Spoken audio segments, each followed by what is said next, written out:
You sign it. There you go. Sign right there.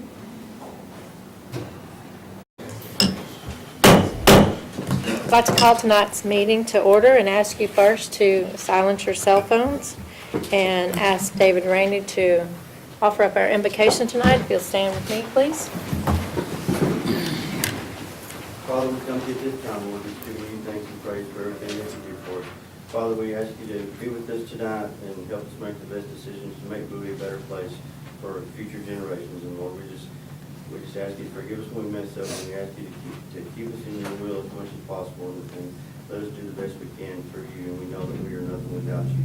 Father, we ask you to forgive us when we mess up and keep us on the right road. In Jesus' name, amen. Now for the pledge. I pledge allegiance to the flag of the United States of America and to the republic for which it stands, one nation, under God, indivisible, with liberty and justice for all.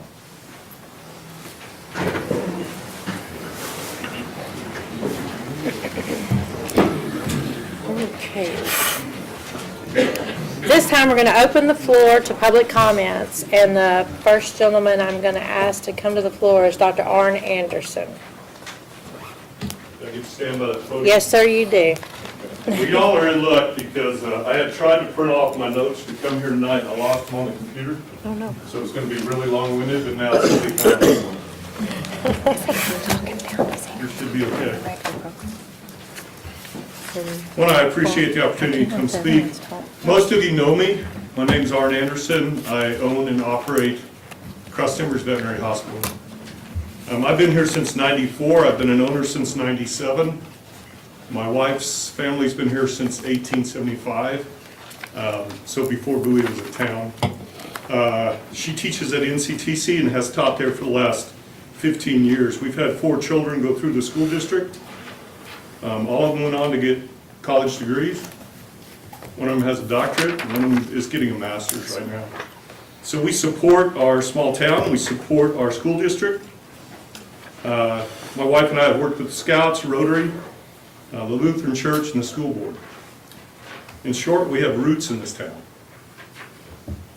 Cross Timbers as a veterinary hospital has been here since 1958. Originally, we were down by the railroad tracks. We've been at our location now since '65. We're a full-service mixed animal rural practice. We have 5 doctors and 15 employees. The 15 employees have jobs with the living wage, health care, retirement, vacation. They're good jobs. We provide after-hours service, advanced diagnostics, full treatment protocols. We take care of our entire county. Actually, we're over 3 counties. We're involved in community service. We work at Bowie High School in the veterinary assistant program. We teach at NCTC. We have doctors that have taught at Tarleton State. We teach a lecture every spring at Texas A&M's College of Veterinary Medicine. We've worked with the TSCRA, the Chamber of Commerce. Some of you have seen me trying to MC that. Trying. We lecture for Agri-Life. We support our 4-H and FFA. We have provided pro bono services for people caught in the fires and in tornadoes here in town. We have one of the few rural veterinarians that's certified in chiropractic medicine. We have one of 15 board certified beef specialists in the United States and Canada. We routinely, we average about 14 students a year that come to us from vet schools all over the United States, Canada, Europe, and South America. We sell them Bowie when they come here. We sell them rural practice in a rural town. They all go home with a little package from the Chamber of Commerce. We try to sell them on the benefits of being in a small town. We also have tours from LSU and Texas A&M alternating years. They bring about 20 students here, and we show them what Bowie, Texas is all about. In short, we have corporate roots in this town. We are one of the oldest continuing businesses in the city of Bowie. We've been here for over 60 years. Recently, we felt the pressure of nonprofit veterinary care providers from urban areas that are coming into our into our town. Let's go over what a nonprofit is just real briefly. They don't pay taxes. They are funded by grants.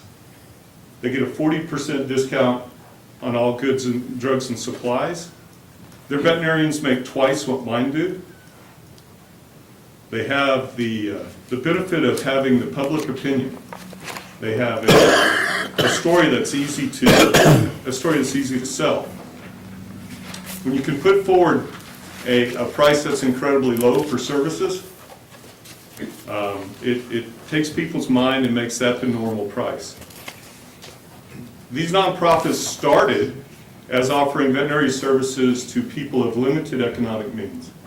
They have expanded out from that, and now they'll welcome anybody regardless of economic means.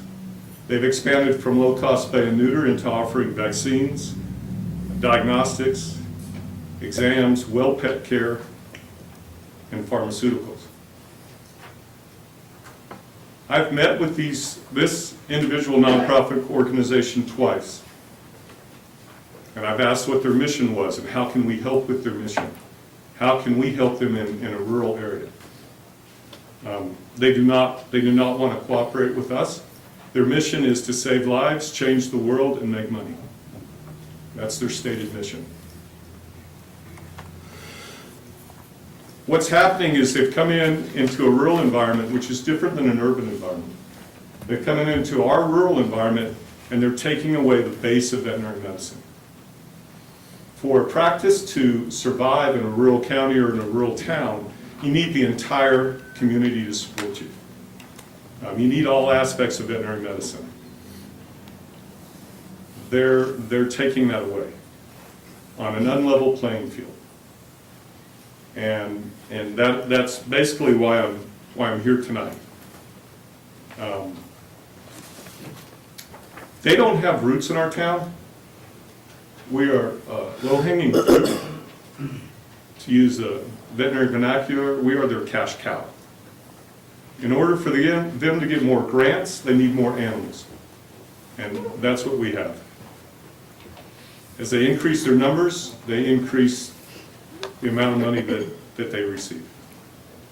In 2017, one nonprofit in Wichita Falls grossed over $1.2 million. Nearly half of that went to salaries. So what I came here tonight to do was to ask the city council to pass an ordinance. I want you to prevent the city from in any way helping these organizations come into Bowie. I need you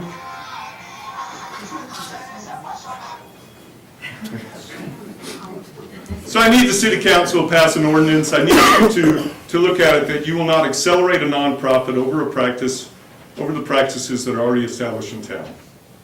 I need you to consider not supporting them in advertisement or facilitating their use of our city for a nonprofit that's exceeded the bounds of what they were designed to do. The result, if they come here, if they establish here, the result is you will see your rural practices dwindle, they will fold, you will lose veterinarians, you will lose services, it affects animal welfare, you will travel further to get the veterinary care that you need. It affects public health. You will not have veterinarians standing here working in your community on diseases that affect both humans and animals. It will affect the community. We have seen it elsewhere. In our conversation with the nonprofit, they said they are coming to Bowie, they are coming to Nacona, they are coming to Henrietta. They have already opened a practice in Graham, and they have come to our practice in Olney. They're moving into the rural area because we have the animals and they need the numbers. They have caused damage to the urban practices. They will be fatal to the rural practices. It's time for our city to stand up and protect the businesses that we have. I have 4 young veterinarians that have families, that have spouses, that are ready to live here. They are the future of your city. If you don't back them, they won't be here. So I asked the city to pass this ordinance. Are there any questions? Now, let me make a statement to the council. I have a couple other people that also want to talk about this, but they're not on the agenda. He is on the agenda, his agenda number 9. So you can listen to him now, and we can bring up the other speakers, or you can go ahead and speak to him now, and then listen to the other speakers. So however you would like. But it would not have done us any good to have the other speakers without him talking first. So you can ask him questions at this point. Warren, do you have a sample ordinance that you have put together or somebody has? I do not have a sample ordinance. I had to call my lawyer to find out what word to use. Have So any, I do not have one. are there any other cities that have already done this, what you're asking? The city of Olney voted down cooperation with the NPO, with the nonprofit organization, and they canceled the vaccine clinic they have. They have not passed an ordinance yet. Arn, where do these organizations get their grant money? So grants are given by private companies, foundations, individuals. They also receive gifts from individuals. They are a tax-free nonprofit, so you get a tax benefit. And you and all your veterinarians do pay taxes here? A lot. Yes, sir. Absolutely a lot. You bet. And we appreciate it. Yes, sir. We appreciate that money. I do have a question, though. Okay, how do we do this without invading on the other nonprofits or putting us, I mean, can we do just one nonprofit? That or kinda do we was have my- to I put it kinda had that into question. as a whole? I would seek legal counsel on it, but certainly the city would never want to put a nonprofit over the top of a working business in town when the service is already offered. I understand, yes, I would agree with that. I'm just concerned that if we say, a really simple example. Okay, so we say we're not going to promote any nonprofit over existing business. And we have a nonprofit that wants to sell burgers. Well, do we let them sell burgers? We have businesses that sell burgers. I mean, that's a real simplification of the situation, but that's kind of my legal question is how do you? It would be a legal question. You can end up in a situation where a nonprofit can come in here if the Habitat for Humanity came in and said they're going to build houses for anybody of any economic means, you'd put all your carpenters out of business. Right. They won't function. Right. And that's what these veterinary providers have Right, done. I is they've agree with expanded their you. way. I mean, I totally agree with you. I just don't know how I think you. it's a I'm decision trying for to- the board, for the city find out how council you to sit down and legally do say, how do we word this? Right. yeah, I do believe we have to make. But if the city organizes, which has happened in both Graham and in Olney, if the city organizes the situation, advertises it, gives the location, provides the resources for these clinics, and in one case for the development and building of a hospital, Right. you put your veterinary hospitals out of business. Right. I absolutely agree. We shouldn't be promoting anybody over anybody else. Do we but- promote nonprofits? Hello. Janice? Do we promote nonprofits? No. Main Street, do we promote Chamber? Do we promote?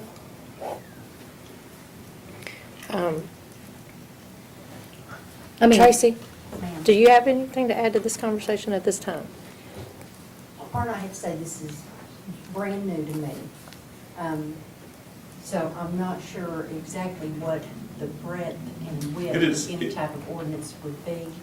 And so it's you know, an ordinance is a law. Absolutely. And so I don't know if we could maybe look at all of the things that are available to us, not necessarily an ordinance, but a resolution or some sort of support, if that's something that the council wants to look at. I just, you know, ordinances are, it's kind of a big deal. The other thing is too, I'm not familiar with the occupations code that has to do with vets. We can't step on any of those toes. And so I don't know enough about you guys' job to know and about the occupations code and how all that works together. With two things that are interesting here. One is, anytime you want to ride with us or if we have questions, we'll be happy to to let you come, and we'll answer your questions. And the second thing, this is a national problem. It's in front of the state legislatures in Alabama, Washington, and Idaho. Here in Texas, you have the TSCRA that's interested in it, Texas Animal Health Commission's interested in it, and the AABP, which is a bovine practitioners, because it's decreasing the number of rural clinics available, which is not what the state of Texas wants to do. Is there any other city or an organization maybe that's promoting an ordinance that these cities can? Not that I know of. And Alny hasn't, I'm looking for one we can piggyback, you know No, what I'm no, saying? and I fully understand that. I'm asking you all to go out on a limb, and I'm asking you all to defend us. Those 4 veterinarians, they need your defense. I was hoping that they would all sit together so I can say, do you see these young people right here? But they're all like standing against the wall. Maybe you can be the trail cutter on this. Right. Maybe you can be the one that puts it into order. If you don't have rural vets, you will feel the repercussions of it. We tried to explain to the nonprofits that it's different from an urban environment to a rural environment. That was not accepted. We have interviewed the vet clinics in Wichita Falls, and I know of none of them that have profited from. They've all, so, It does work. Sorry about that.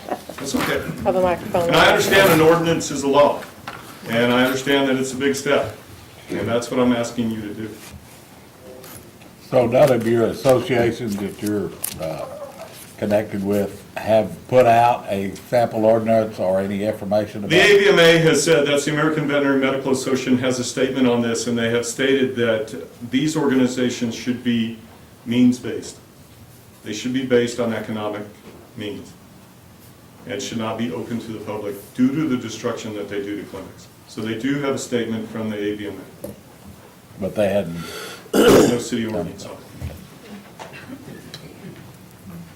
We have presented this to Drew Springer's office, and I do go in front of the board in April, the Texas Veterinary Medical Board, to address this situation. Okay. While we're on this topic, and of course, anybody else that speaks, you won't have the luxury of being able to get communicated with. But if you'd like to add to what Arden has to say, I'd like to invite anybody. I know we have a couple other veterinarians here. Yes, sir? Could you come to the podium and also give your name? Is that Dr. Moore? My name's Michael, Ward 1 or 200, you may know me, retired from here, practiced veterinary medicine 42 years. Most of these practices that you're talking about like this are not veterinary practices. They're spay and neuter clinics. That's almost all they do. That makes it pretty easy, not a lot of equipment, they don't have to charge much, but the question is, it's on these practices like this, if someone makes a mistake, like in surgery or something like this, they're out of town, the staff they're very often come into the small towns and do the easy things that are profitable and take away from the veterinary clinics. Now, I've been retired several years. I don't practice anymore. I don't have any skin in the game. But what you're going to end up with is veterinarians that are practicing part-time. And if you need them at night, they don't do it. They don't keep after hours. They refer it to these emergency clinics. Well, they got them in the Metroplex in Wichita, but not next door. What if you want large animal work done? Most of them don't do any large animal work. That's the hard part. It's not quite as much fun. Little old ladies don't, tell you how great you are and how grateful they are that you're doing this to your dog. What counts is what happens in the middle of the night, holidays and all. If you can get somebody, but you get these clinics in here, they're not going to do it. And if they squeeze the easy money out, like Arn said, there won't be any more mixed practices. You won't have them. That's mainly what I. Thank you. Yes, okay. Mr. Gilbo, can we let Dr. Barlow go first? Dr. Barlow.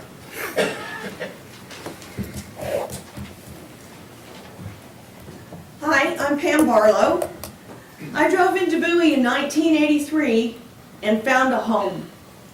I started my practice here and have been very, very happy and welcomed in this wonderful community. Even though I wasn't born and raised here, most of my family has migrated here to be in this community because of what I've told them about this community. I'd like to answer a few other questions because I have experience in multiple phases of veterinary medicine. First of all, when I came to Bowie, my business plan, and we each have our own business plan. It's independent businesses, independent small businesses. My business plan was not to grow and get large and have multiple clinics and, build a large, huge veterinary practice with multiple doctors. My plan was to come here and provide the absolute very best medical care to my patients 24/7 as much as was humanly possible. And I've tried to do that. I've been in practice here in Bowie now for 35 years. In answer to your question, has the city ever actually facilitated a 501c3? The answer is yes. I believe it was in either 2005 or 2008, someone had the great idea of bringing a spay-neuter clinic into Bowie and doing a one-day Lollapalooza spay-neuter clinic. They were given city facilities to use.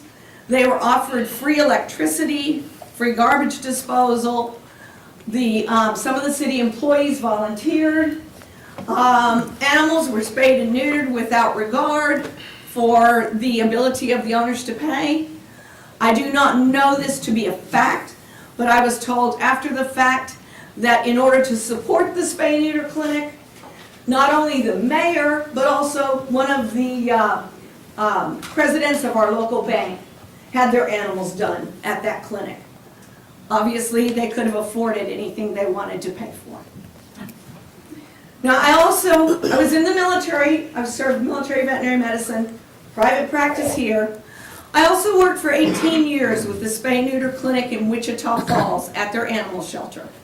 I did the spays and neuters for the shelter animals that were being adopted and for people who did not have the income to have their animals spayed and neutered, usually in parts of the city where it was noted that they had a lot of stray problems and they knew that the people just couldn't afford it. And so I've seen what happens inside a 501c3. And just like any other organization, they live to get bigger and more powerful and to spread out and to become greater. As far as where the money comes from, these grants we're talking about, they're not only public grants. There's also a thing called Maddie's Fund. Maddie's Fund is part of your state taxes that go down to Austin, and then these 501c3s apply for those funds, and they're given those funds, which are then used to drop the cost of the services that are being provided by the 501c3s. So we are competing not only against a nonprofit, but against our own tax money. We need your support and your help, if no other reason than because we are here for you. Most of us don't have much say in what happens in Bowie. We, for the most part, live outside of the city limits. Our businesses are here, but our businesses do not afford us the opportunity to vote for the things that occur in the city of Bowie. So without your help, we have no voice. We are counting on you to look at my 7 employees' jobs and the ability to have a vet that you want. We are rich here in Bowie, even if you don't know it. We have 3 clinics. If you like Clinic A, great. If you like Clinic B, great. Clinic C, you can go to whichever clinic you want. And in the middle of the night, if you call one clinic and you can't reach them, you can call somebody else. Most towns of less than 6,000 people do not have that luxury. And yet, what little have we asked Bowie for? I've served on the Chamber of Commerce. I've served on Main Street. I've donated to 4-H. I've bid on animals at the 4-H sales. We give back as much as, if you want to consider that we take from the community. Although I will tell you, my clients are not going to tell you that I take from this community. So please do consider that. I am also a large animal practitioner in that I take care of goats and sheep and chickens and things of that nature. I don't do cattle and horse work anymore, except for very few clients that I've had for 35 years. The thing is that people who have chickens and goats and sheep will not have a practitioner if there aren't a lot of dogs and cats and hedgehogs and chameleons and everything else that we see at our clinic to keep the doors open, so that when the folks with the sheep and the goats and the chickens need somebody, there is a clinic there. Please consider that. Y'all have the luxury of having 3 clinics. And you could have one and maybe do just fine and maybe get by. But there are 3 clinics here, each with our own clients who are very happy with us. And what if the only clinic left is the one that you didn't want to go to? I don't want to see that happen. We've spent too much time, we've worked too hard, we've given too much to this community to watch somebody who's only in it for the money, and believe me, the 501c3s are only in it for the money. I could never draw the salary off of my clinic that they make, and it's very sad. But I'm here, I've been here 35 years, and Lord willing, I plan to be here for the rest of my life. So I'm asking you to consider taking care of the clinics that you have here. Thank you. Mr. Gilbo? My name is Jim Gilbo. I have a nonprofit rescue, dog and cat rescue, also horses. And I've been approached several times through the years of getting these people to come in there and spay and neuter my animals. I've had these dogs and cats thrown over my fence with notes tied to their neck saying, I had this dog spayed and neutered at the deal down here for free, and can you take him? And of course I took him in, and I'd have to call Arn or one of his vets to say, hey, I've got a dog here, I'm gonna have to have sewed back up. It's just been fixed or spayed, and I take them down there and they say, wow, did they just have this done? And I said, yeah. And they said, well, they didn't go deep enough because that hadn't been done. They made one incision, sewed it back up, and there it is. So I ask you, I fight every day to make sure that, and I'm not one of the $1 million nonprofits, I can tell you, in this town. Up until this last couple of years, I've depended on the oil field service business to support my deal. Since then, I have not been able to do that. But I still go down and see these veterinarians every week, and they bust their tails to try to make my animals back to normal. So I ask you, step forward and help these vets out, because we have got to have some to go to. I can't drive all the way to Wichita Falls every time I need to go get a 24-hour service. Thank you for your time. Thank you. Anybody else? Yes, sir.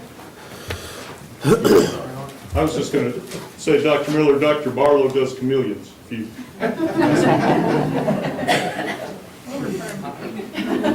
My name's Dylan Steen, and I have been to Orange Clinic plenty, Dr. Whittingham's clinic. I'm pretty sure I own a suite out there, how much money that I pay on a regular basis. You know, I totally support having the veterinarian clinics in this town. I use them pretty much on a daily basis, it feels like. But I hesitate to completely knock out the nonprofits, especially on the spay and neuter.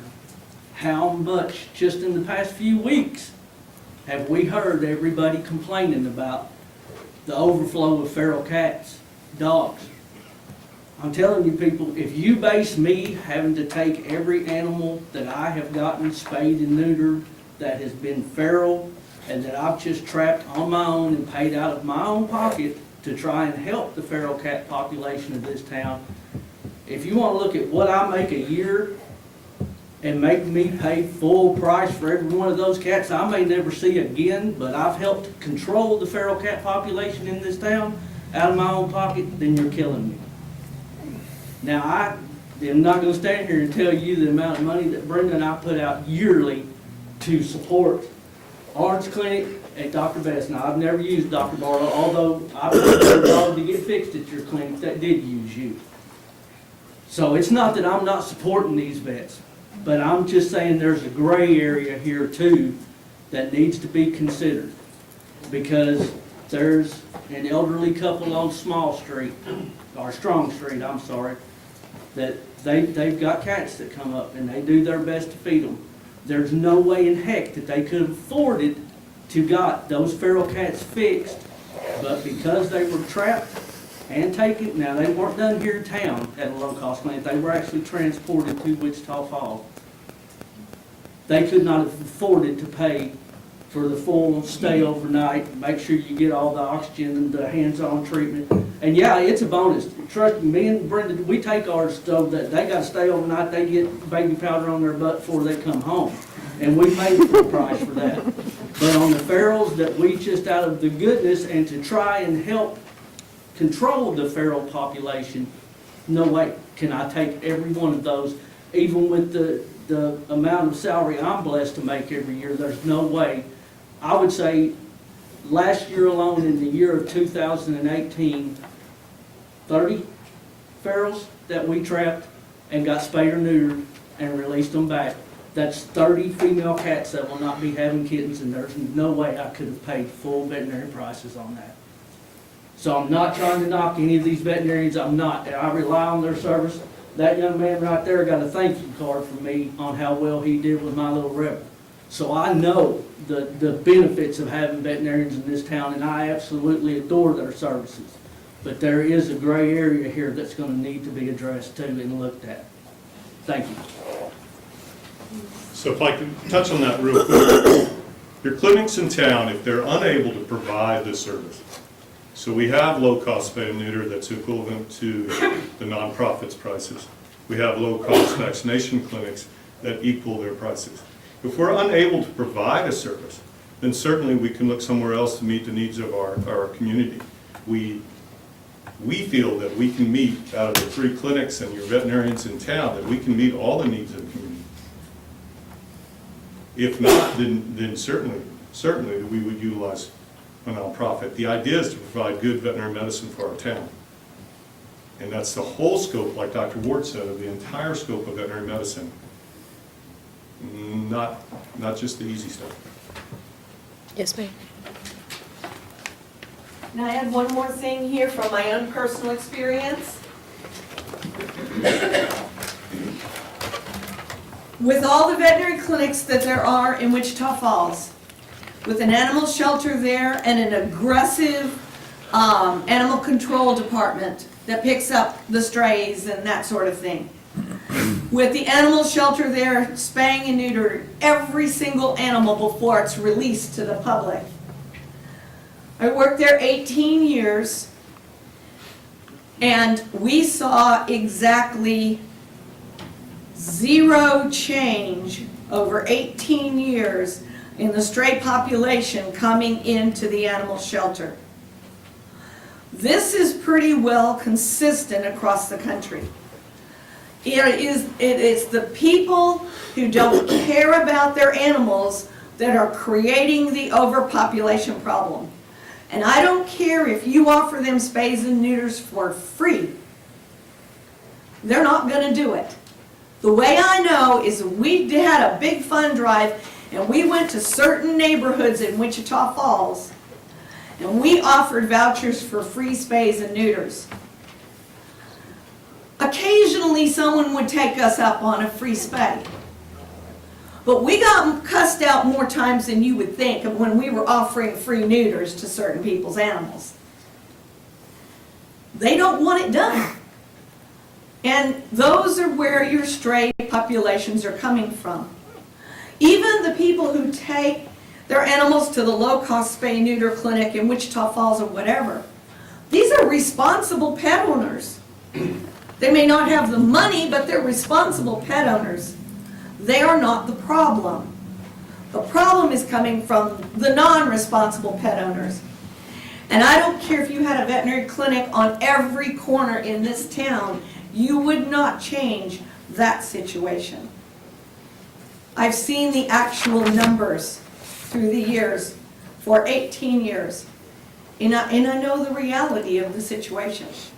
I've worked very hard, but I feel like in 18 years, I made very little impact. Thank you.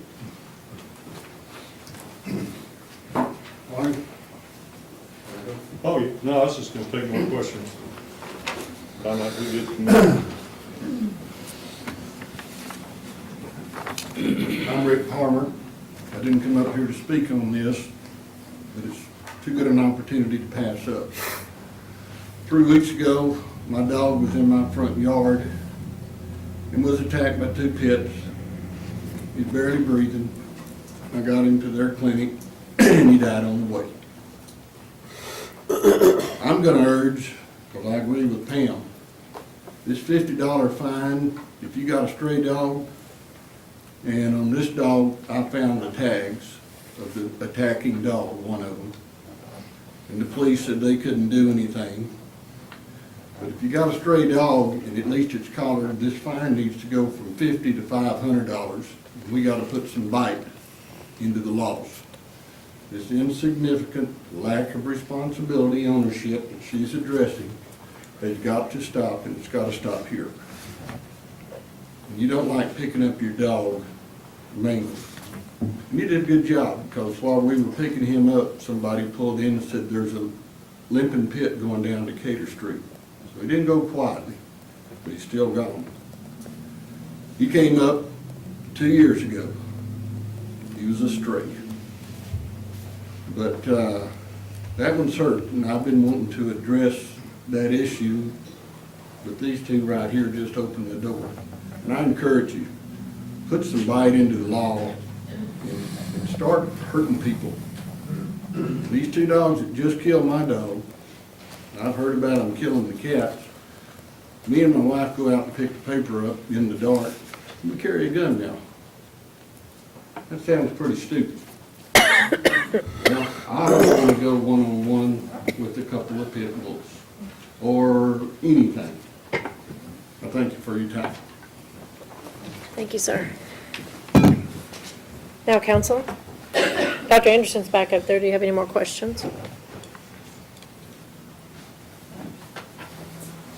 All right, I just want to tell you guys, I appreciate you and Beth and all you vets staying here in Bowie and making this place y'all's home, because we couldn't do it without you guys. And I want to let you know that we're going to get together and this is the verbiage, since it's being a new area, we've got to come together on that to make sure we cover you guys and the city's covered as well. So but we'll definitely do whatever we can to help you guys. I appreciate it. Yes, sir. Thank you very much. Thank you, Art. Thank you, all, and I'm going to leave it where it is on the agenda and give you some time to talk about it, and to mull it over, and then you'll see it again in its actual spot on the agenda. Okay. Do I have any other comments from citizens? I have a request to speak from Christy Grant, if you're still Yes, ma'am. wanting to speak. Yes, Sorry, I couldn't am. see you behind there. Yes, sorry. Hi. My name is Christy Grant. For you guys probably don't know who I am. I haven't been here very long. My husband is the Public Works Director here in the city. We moved to Bowie in July of 2017. Uprooted both of our children right out of high school and moved them here and brought them to this community, which we've heard high praises about. My husband was very excited about the opportunity to become the Public Works Director here. And as we began our journey here in Bowie, just a little backstory, we have never lived in a city where my husband managed, ever. We always lived in another city where so we weren't ever really a part of any of the political stuff. So, this is the first for me, and it's really uncharted territories, and it's taken a lot of prayer for myself to come up here today to you to speak with each of you individually, as not just a wife, but a mother. We had an incident happen on Sunday that a council member drove by our home and took a picture of our house and my car. Just because my husband's truck city truck, just happens to be sitting in the driveway. I don't know what it was, to prove a point, to make a point, I'm not sure. But I'm coming here today to you to say that I'm expressing my concern for our current city council members that have and will drive by an employee's home and take pictures of their property or their vehicles and post it on social media. My family and I have the right to privacy, regardless if my husband is a city employee or not. We reserve the right to our privacy and not have our home nor our vehicle, whether it be the whole house or part of it, or part of the car or all of the car, posted on social media for nothing other than to bring discord. I am making a formal request to you, to everyone on this council and future councils, that you not come to my house, and including but not limiting to, taking pictures of my home, my vehicles, my friends, my family members, and posting it on social media without my permission. I have that right to privacy. I have that right to people not know where I live, which at this point they probably all know where I live now. But we as citizens of this town, and I have the right to that privacy, and I would appreciate if it was respected. So I thank you for your time and listening to me. I really appreciate it. Thank you. Thank you.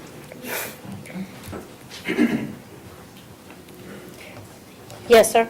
I have one more comment. You have to go right back over there?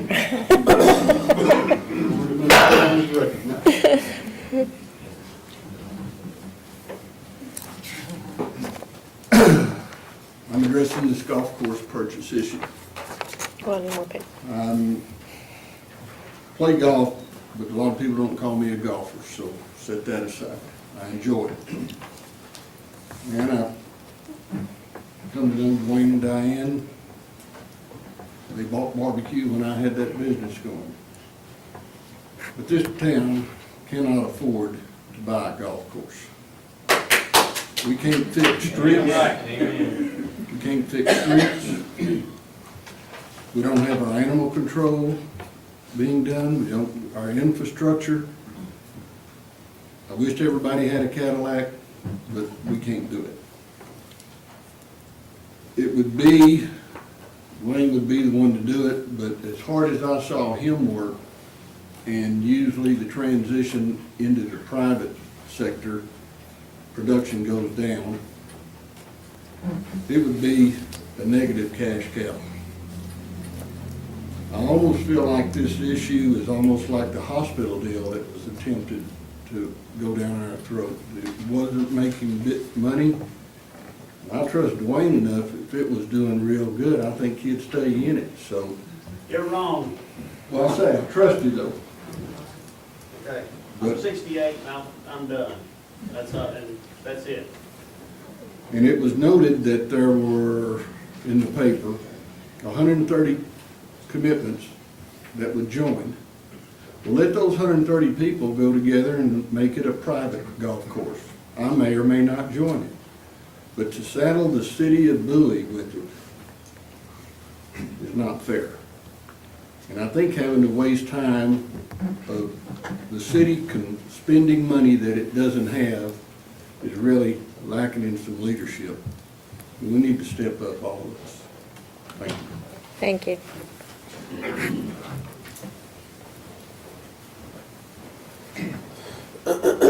Well, we're in public comments. Does anybody else have anything to say? Over here, Mayor. Wait a minute, we just got a recognition over here. Thank you. My name is Wayne Erickson. I've had a chance to talk to many of you before. I am in favor of the golf course, obviously, but if we were asking the city to go out and purchase land and build a brand-new golf course, it'd be cost prohibitive, and I understand that completely. But what we have right here in our city is a first-class course that is fully established. The greens, the fairways, brand-new clubhouse, everything's in tip-top condition. It involves somebody to manage the clubhouse and mow the grass, and that's basically what it takes to get that course back in operation. No. Let the gentleman speak, please. It's a very minimal investment when you consider the value that it brings to the city. If you want to attract new development, new communities, and increase the tax base, we have to have something to offer our citizens. We have very little in the way of recreation, and being that we have something that nice that's already established, it's right here in our community, and you just have to pick it up and run with it, I think it'd be an awful shame if we let it go to seed. Thank you. Thank you. There was someone over here?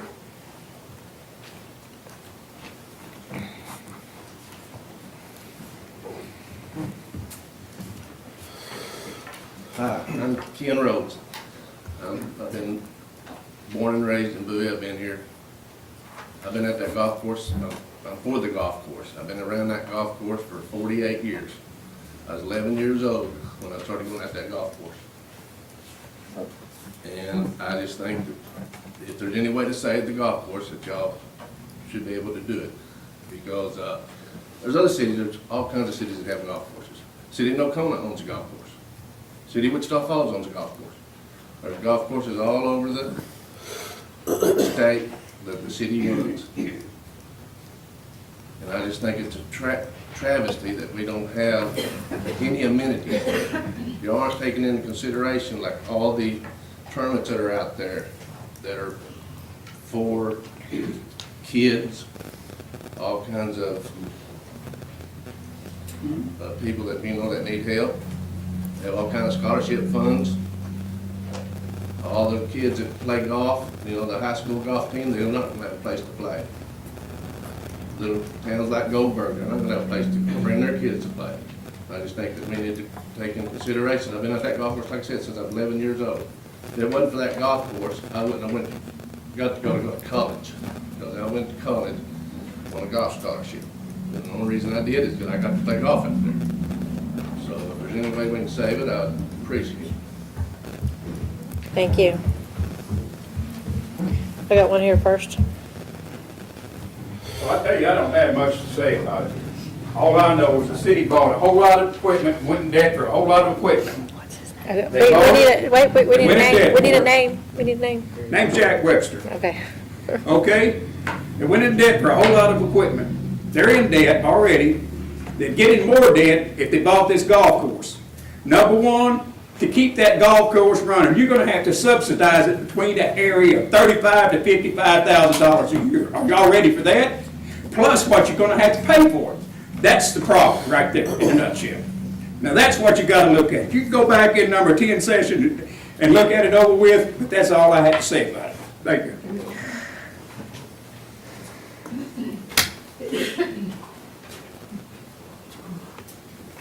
Next, yes, sir, Mr. Miller.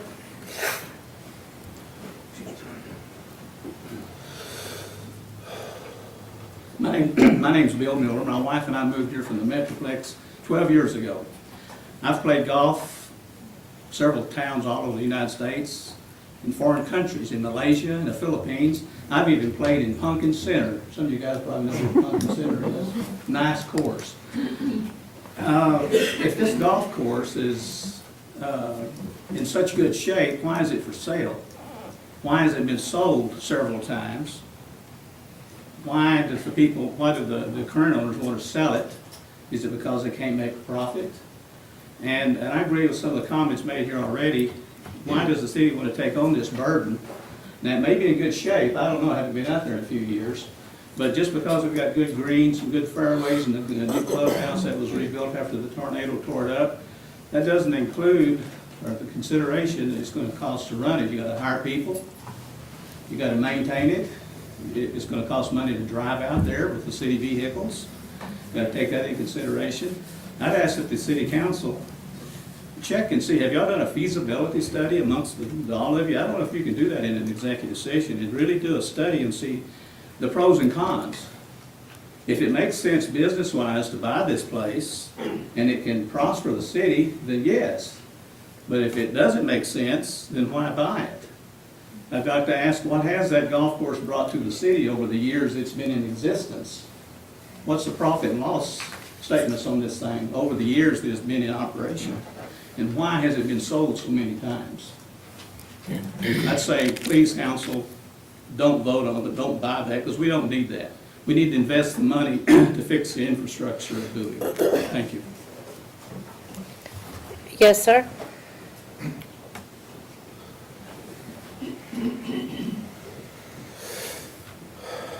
Afternoon, I'm Trey Malone. It's my dad. I said it once, I'll say it again. Went on the news and said it. We need a golf course. It's one of the only few things that we do have. Everybody keeps asking why it's getting sold if it's making money. Well, Dwayne's tired of it. He did it by himself for long enough. He made it look fantastic. It was just so beautifully playable whenever it shut down.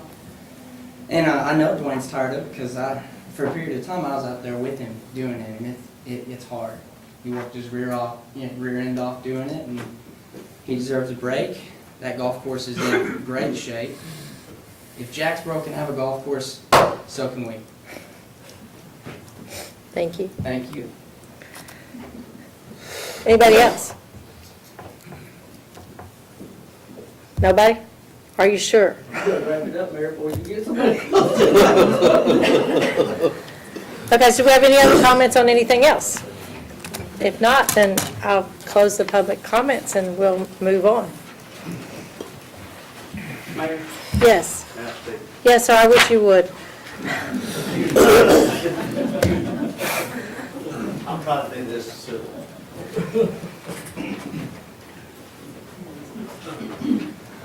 I'm Dwayne Hamilton. I actually own the golf course. And I've never seen so many people that know all of my business like y'all do. First place, I hadn't put a dime in that golf course since December of 2016. It's supported itself. And yeah, I worked my tail off to get it that way. The reason that golf course is sold is because Mr. Underwood was old like I am, and he had a tornado come through and wipe it out.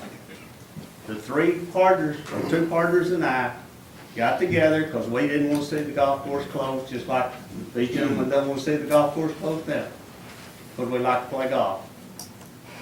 We went in, we said we had a 3-year commitment. 3 of us said we'd do it for 3 years. And we'd get it going, and hopefully we could sell it and let somebody else. We're all old. I'm retired. I was retired then. I come out of retirement just to work. Basically, that's it. I work. I got it in good shape. I'm 68 years old. My wife's retiring in 6 months, and I'm done. I don't want to do it anymore. But it's up to the community, if they want to keep it, to do it. I will promise you that you will make money. If you run it right, you will make money. I'm not going to tell you what I made this year. but I made money. And I made a good sum of money out of it. Because the financials that you saw, I think you saw my financials. Tammy, did you not look at them? I actually didn't go down and look at your actual, we all think, we all got You got, the financials for the we golf. bought it in the golf course. 2014. All of 15 and 16, we operated basically 18 holes. To operate 18 holes costs twice as much money. Once we shut down the other 9, it has been profitable. We've actually made money. I had 51 members and made money. If you've got 100 members, I promise you'll make money. The only way you won't is if y'all run it in the ground. I mean, if y'all don't manage it, you don't need it. I agree with you. I'm not really trying to sell the property. It's worth as much real property probably as it is golf. Y'all know that. I got 94 acres. I'm all right. I'm just tired. That's all it is. You know, that's the basic reason I'm selling it. Greg, Andy's in Weatherford. He sold out. He had to move. Greg's in Granbury. Got a nice place on the golf course, lake. He cares nothing about it. It's all left up to me, and I got to the point, I stayed another year, really, to hoping to sell it. Keep a golf course in Bowie, Texas. And another thing, Coon brought it up about the tournaments. In the tournaments, puts around $50,000 to $70,000 back in this community every year. The churches, the Wise Electric give $10,000 off the tournament to the Bowie mission this year. You got the high school kids that play out there. You got all the churches. You got the scholarships. There's like 4 scholarship tournaments. All of them go back into scholarships for your kids, students of Bowie, Texas. The school plays for free. That is their golf course. Always let them 4 years. They never paid a dime. Kids got to go and play for free. Now they're driving to Wichita Falls and to Nocona to play golf. That's up to y'all. I mean, I don't expect much, never have. When we brought this up, I really didn't expect anything on y'all, because we never do. But that's the situation with the golf course. These people that know more about my business than I do are completely wrong. That's the reason Mr. Webster, it'll cost $35,000, $40,000, he has no clue. That's Facebook talk. When we come up for sale, and this was mentioned, somebody put on there that I owed the city money for the water. I couldn't pay the water bill. Anybody knows me knows that's crap. But it was on Facebook. You social media people you don't have a clue what's going on. You really don't. I don't own a Facebook or a social media outfit. I did a little research on what it costs over at Nocona. Well, great, I'm glad that's Okay, It come from Facebook, so get all wait. the It is on Facebook. Has the floor. It didn't come, what I said didn't come from Facebook. Mr. Hamilton has the floor. I know 3 of the board members at Nocona, and one of them says subsidize it out of his own pocket. I know that. That's It's still subsidized, though, isn't it? Over there, not here. You were saying I This one ain't subsidize. working yet. Anyway. Okay, let's thank you. It's not, and, like I said, it's up to y'all. It does put a lot, most of these people don't understand what it puts back in the community, and you're fixing to take it all away. There won't be another place for How these. long has it been closed? Since November. I make a statement, I stick with it. I said a year ago I was closing it in November the 1st, and I closed it November the 1st. It was for sale that whole time? Well, it's just been 3 months, 2 months. And it's been on the agenda since then. We're kind of waiting. Whether it sells as a golf course, you got about 2 months. The greens and everything are in good condition. They're dormant. They're not gonna, you could go back out there tomorrow and start playing golf with just a little bit of maintenance. After April or May, it's probably history. And I don't expect anybody to come in and buy a golf course. I really don't. It's possible. There's some options out there probably, but they're probably not gonna happen. anyway, that's all I got to say. Thank you, Dwayne. Thank you, Dwayne. Oh, I got hands. Diana, and then Terry.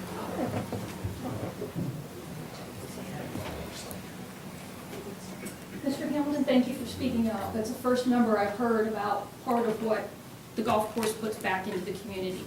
I'm gonna be brutally honest, I'm not for or against right now today. But he brought up a great point. There's $70,000 in fundraising that the golf course raises annually on repeating fundraisers. As a person that works on 3 separate nonprofits in this community, I can tell you coming up with ways to get people involved in raising money for nonprofits is dang hard. We close that golf course, what are we going to replace those fundraisers with? Number one. Number two is the soft money you're not thinking about that's already gone from our community.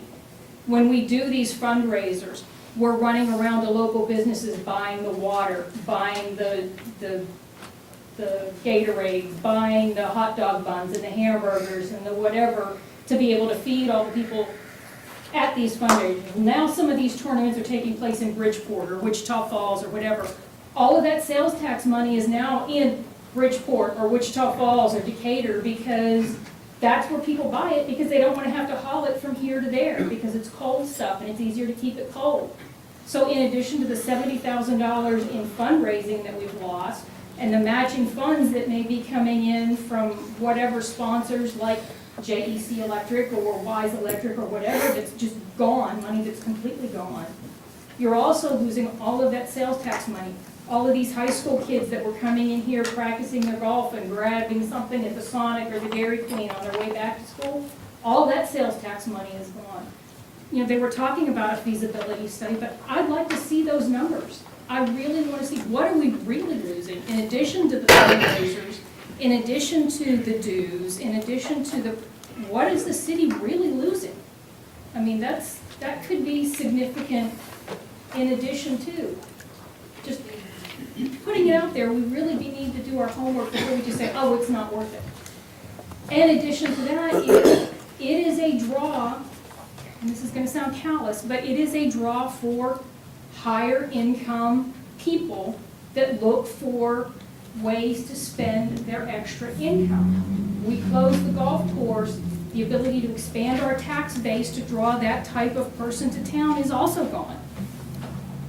Another fact, I mean, like I said, I just want to see real numbers. I want to see the numbers. As a citizen, it shouldn't be, you know, I want to, is it right or is it wrong? I can't tell you, but we definitely need the homework. We need to see numbers. You have real numbers in debt that we owe. That's where the real numbers are at. It's in the debt. Terry? Who is this other man? Is he somebody? My name's Terry Cantwell. I don't know if any of y'all know me or not, but I've worked at that golf course for 2 owners. I worked for I worked for really 3. When it was a country club by itself, the owners owned it. I worked there. I worked there when the Lockwoods had it, and I worked there when Greg Underwood had it. Okay. I've always said, at that golf course, because I know what money comes through in and out of that place. I know. I said, if you take that golf course back to 9 holes, you will make money. Because when you have 18 holes, it doesn't just double, it triples. You've got triple the maintenance, triple the fertilizer, triple the insects, I mean, all that. At 9 holes, it'll make it. And I've seen, right now, it's in the best shape that I've ever seen it, and I've been here 20 years. Right now, Dwayne's got it where you can manage it now. And with members, you know, somebody says something about members, okay? There's a golf course in Bridgeport, Texas, that's a 9-hole golf course. It's on a waiting list at $80 a month. And there's 200 members there right now. There's a waiting list. I mean, now, we've got something here to offer somebody, and nobody wants it. You know, I mean, if somebody goes, where do you want somebody to spend their money? Here? Or you want them to go to Macona, Wichita Falls, Bridgeport, Munster? I mean, if you do away with that, you're doing away with something, not for just everybody else, but for kids. And I don't know if y'all know, every year, there are more golf scholarships left out across this country than anything, money not spent, because there's no golf courses in small towns, number one. And number two, you know, you've got to get kids involved in it. If they get involved in it, you know, who knows? You know, it could be the next Tiger Woods come up and you never know it if you get rid of this thing, you know, a golf course. So if you get rid of it, you know, I don't think it's going to be good for the town. Does Thank you. Bridgeport, the city own Bridgeport? There's a little 9-hole golf course. It's a private golf course. Is it but- private? Okay, Yeah. the city doesn't own it? No. Okay. But there's over 200 members. I mean, there's a waiting list at $80. You have 100 members at they're $8,000 a month. You know, I don't know. Thank you, Do the Terry. numbers. Anybody else? I will try this again. We're going to move on to the next item on the agenda then.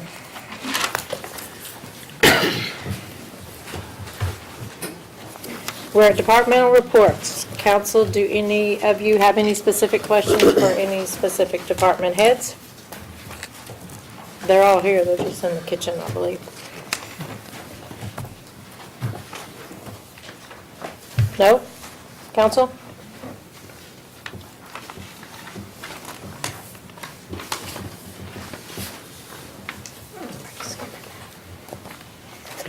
No, I did, I just overlooked it. Okay, so I'm going to assume council has no questions.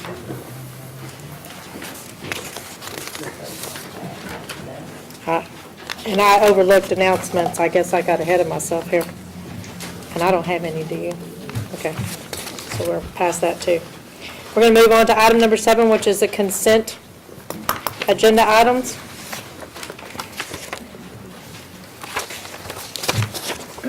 We'll assume that you have all read and are ready to vote to accept these. So moved. Mr. Second. Malone, I have a Second. motion. Ms. Bishop, I have a second. Mr. Love? Aye. Mr. Bell? Aye. Ms. Buckmaster? Aye. Mr. Malone? Aye. Ms. Bishop? Aye. Mr. Kent? Aye. Okay, we have a unanimous vote.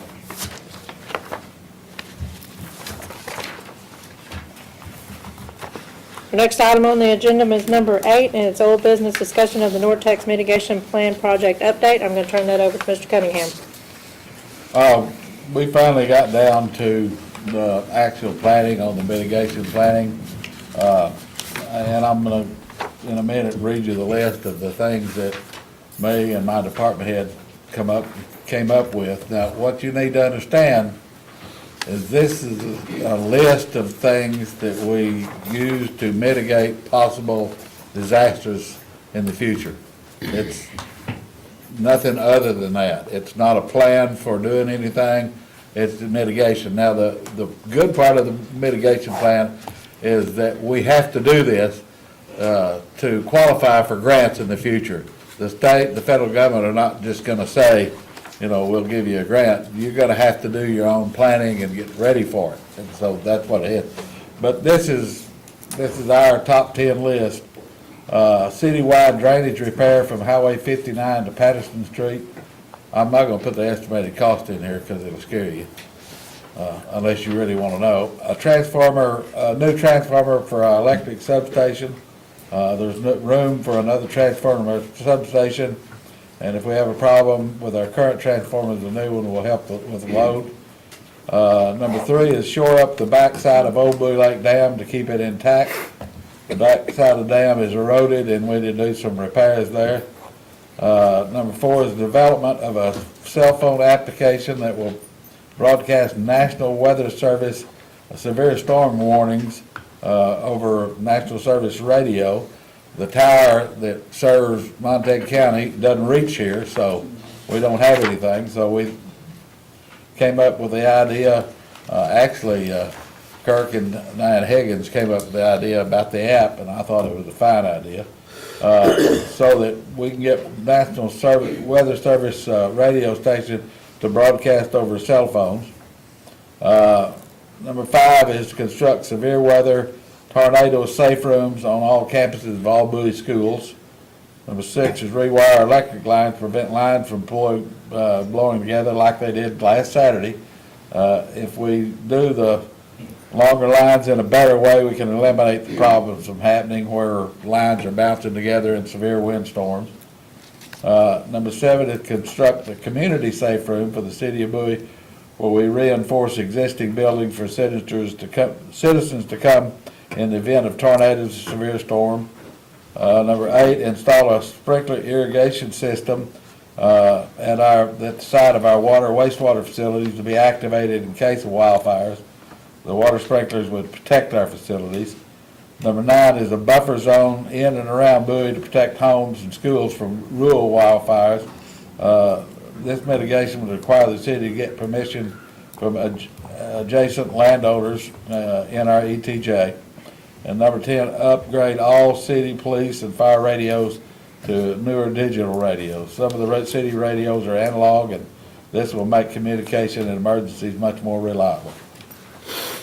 So that's the list that we're going to turn into the state, and who knows, we might qualify for a grant. Anybody have any questions for Bert? So this is not the grant we were working on, that you were working on for the Lamb Street? I've got 2 grants working on that. So then I've been basically told by both the TxDOT Emergency Management Service and the USDA that unless we get this mitigation plan done, which this will take care of it, we won't qualify for the grants anyway. So this is a step in that direction. Have we heard anything from the grant writer that didn't we hire a grant writer for a grant? On Lamb Street? Lamb Street. Yeah, we heard about that this time last year. The grant, both of those numbers came in at pushing $1 million each to repair that street. And then over on Mill and Nelson, combined area was right at $1 million. But we did not receive either one of those grants. Did we not have one after that? No. We haven't had. No, I have the rejection letter in the drainage study binder over at the office if you want to see it, but it was rejected and nobody has done anything since then, so.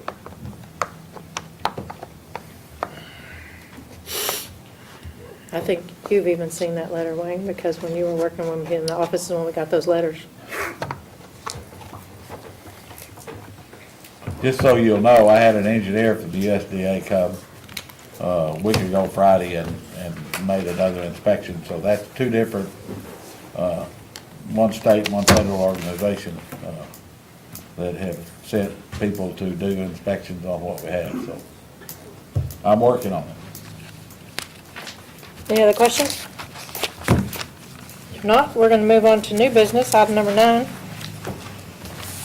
And we're going to consider the recommendation from the Planning and Zoning on a request for an EDC to replat Lot C1, being a 2.1 acre tract in the Bowie Business Park. David? The P&Z chairman couldn't make it tonight. It was their recommendation to approve this replat as submitted. And I believe Janice is here somewhere if you have any questions for her. It's our first development coming to the industrial park.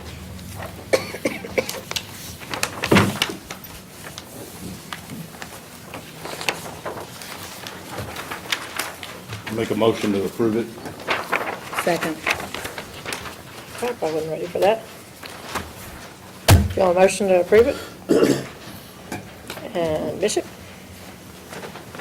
So how do you vote, Mr. Love? Aye. Mr. Bell? Aye. Bishop? Kent? Aye. Buckmaster? Aye. And Malone? Aye. Wow. I need the maps. We need the maps. We need all your maps passed down this way, please.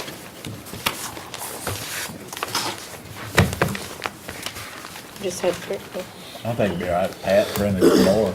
I don't know which one's which. Which one is which? They still I don't have know, the I small was ones. just saying, I don't know which one's which. You gave me too many. I knew I'd get a reaction out of you. Should I just send both of them? Sending it. Okay. I think, you don't So- need the copied ones, right? You just need No, the blue just, ones. just flat. Okay. Thank you. Wait a minute. Okay, we're gonna move on to the, where's Janice? Janice, you okay? The next one, number 2. Consider recommendation planning and zoning on the request from Tom Smith to replat 1 acre part of lots 2 and 4 and all of lots 3 and 5, block 10 and Lindsay addition. David, take it away. It's also P&Z's recommendation to approve this replat as submitted. Pat Walker's here to answer any questions if you have something for the surveyor. Basically, this lot 4R is going to be sold to a gentleman named Charles Smith, aka Poe. He is going to put a nice mobile home development there. And currently with this 1 acre, he couldn't put that mobile home in there. So Tom Smith is selling that lot 4R to Charles Smith. That leaves lot 3R for sale, and I believe lot 6R, right back, vacant for sale at Tom's End. Or 5R, I'm sorry. There's already a mobile home on 6R and 2R. So if you have any questions, I'll, Is there a minimum yes. area that you, to put a lot, I mean, a Talking about lot trailer? size, 6,500 square feet. 6,500 square feet. Was the building size also the lot size? I'm sorry, what? In the planning and zoning, it says building size, 6,500 square feet. Is that also the lot size? It's, in the book, it says the minimum square footage on the lot size is 6,500. Okay.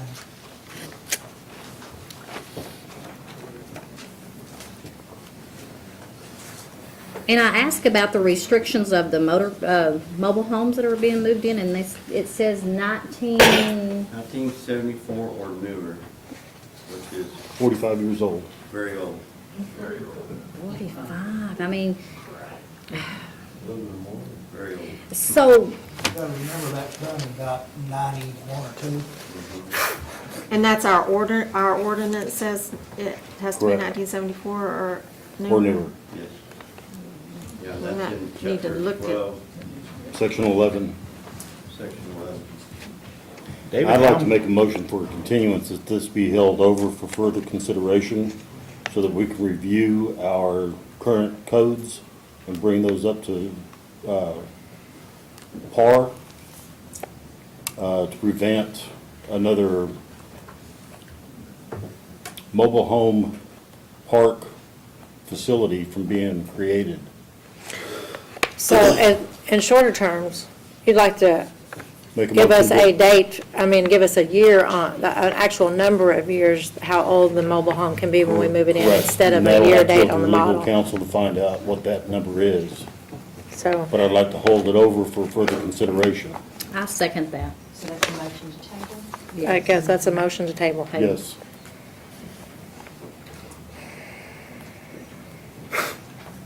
Okay, so that's a motion made by Kent and Bishop. Seconds it. And then any discussion on what he's talking about? Did y'all go look at that? Yes, yeah, we need to, the newer, Yeah. Review our ordinances. some of those things are older than I am.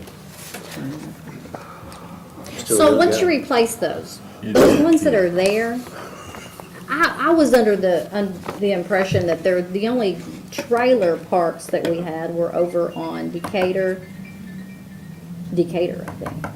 Two on Decatur, one on Mayor Street, yes. This is not a trailer park. This is individual lots with manufactured housing on them. There were probably more trailers over there than there were Right. at the trailer park. And each one is on an individual lot at this time. So each one of these are homeowners? I mean, they're landowners with an individual home on each Some are plot? rentals, some are on them. So you can put trailers on any of that area over there on Green and In accordance with the zoning, ma'am, Riley? yes, ma'am. So anywhere over on the, Not anywhere on that side. There's two different areas, pretty large areas that accept some manufactured housing on that side of town. but those are the only places that you can have a trailer or manufactured house. In the area zoned for manufactured housing. Okay. The problem that I have with it is with the rezoning size, it encourages on these lots a mobile home to be put on them, which is fine. I have no problems with it. I just don't want a 45-year-old trailer house being moved in there. They're currently for sale, and that's fine, but as a real estate agent, I can tell you they're not gonna sell like hotcakes. The chances are that the current owner could pull those signs up and put his own trailer houses on there and turn around and re-rent them, creating a trailer park. Just a question. Do we have any kind of an ordinance that, I mean, okay, we have sections for trailer parks, but if I say go and buy 15 lots in a row and create, I mean, yes, I'm the individual owner of each lot, but in essence, I've created a trailer park. Do we have anything that addresses that? And I don't mean for this to sound wrong, but in essence, it's not a trailer park. That's no different than a single stick-built house. Right. One right after the Right. other. You see what I'm saying? I understand, that's why I was saying, do we have anything that monitors, if there's one owner of 15 lots? And that's why my concern with the size of the lot and the shape of the lot would encourage a mobile home to be put there, which would in essence create a mobile home park. Right. So at least It would we- create I a wanna make- mobile home subdivision, not a mobile home park. Yes, I'm sorry. Which it's already been zoned as that. It's already zoned for Yes, that yes. anyway. I just want to make sure Yeah, we're that making it. we don't drag in 45-year-olders. I think we David, do you need might- to you change might that word. explain the That's right, we do. areas Hey, that are zoned for where you can put mobile homes. The attorney just brought this to my attention. We have a motion to table and we're deliberating, so she's encouraged me to stop deliberation until we come back. Say one more thing. Sure, go ahead. This replat is in compliance with our city ordinances. As of today. As it's submitted, yes. Yes. Okay, so we're going to take a vote on this motion. Kent? That's a motion to table. Aye. Bishop? Aye. Bell? Aye. Love? Aye. Buckmaster? Aye. Malone? Aye.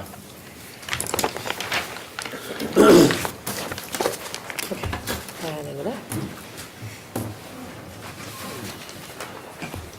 Okay, so now we're back to where Dr. Anderson is actually on the agenda. And you've had a little bit of time to digest, although I realize there's been a lot going on here. So, let me find my piece of paperwork that has his name on it. Yeah, this one. Thank you. So what we have on here is a request from Dr. Anderson on addressing the acceleration of nonprofits over small businesses as related to the veterinary medicine and public health. I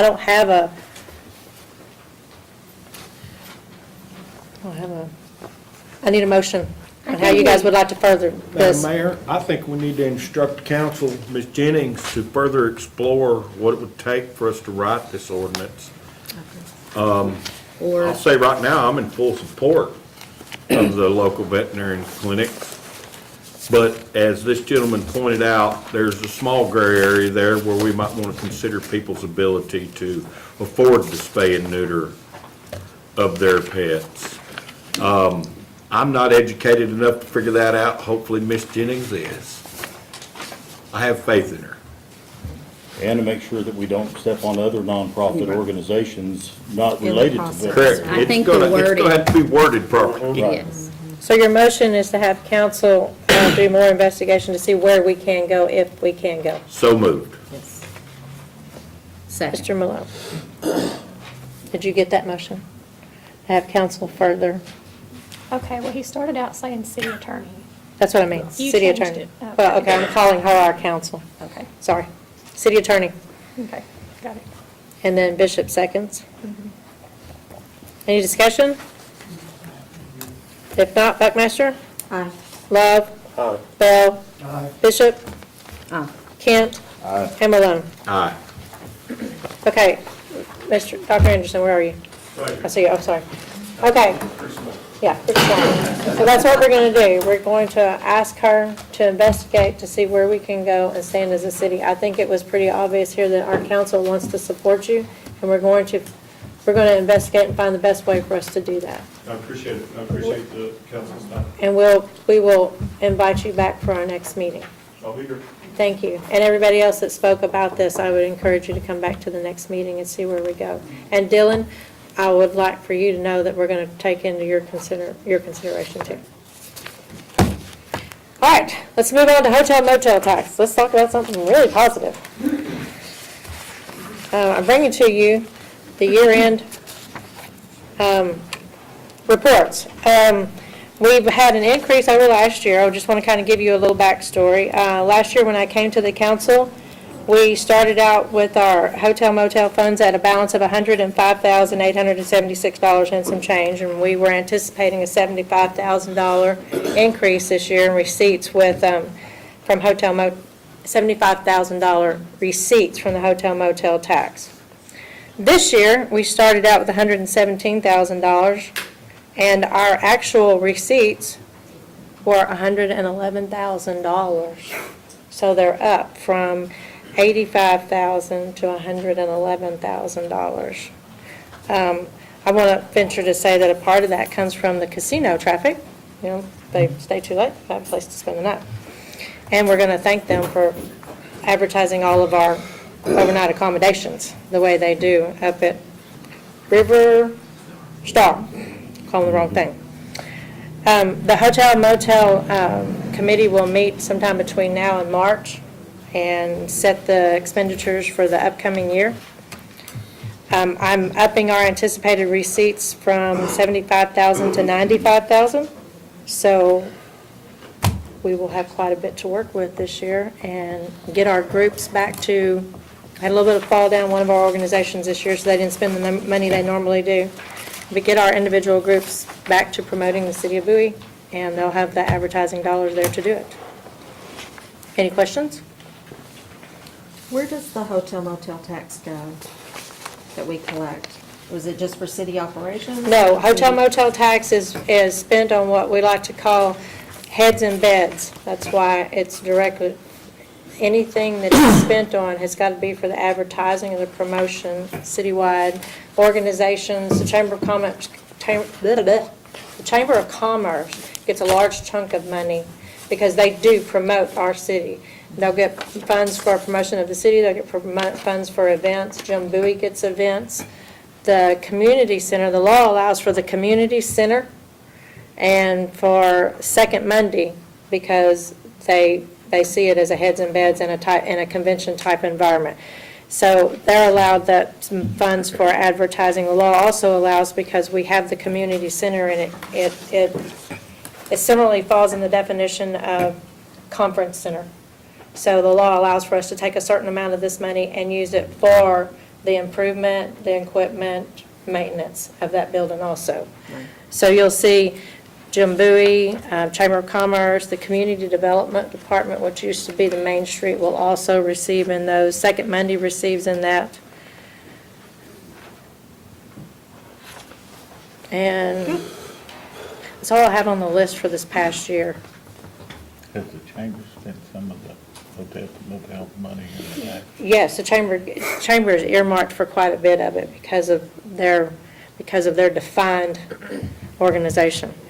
Money goes towards billboards, sponsorships, advertising, all kinds of stuff. But it's earmarked for that kind of stuff. So. Promoting Bowie. Yeah, the promotion of Bowie. So this year I'm going to get out and really encourage them to all take their full funds and promote the city of Bowie. So the ending funds was $169,000 this year. $169,051.31 as of December 31st, 2018. And with that, I would like entertain a motion to approve the hotel motel financial report.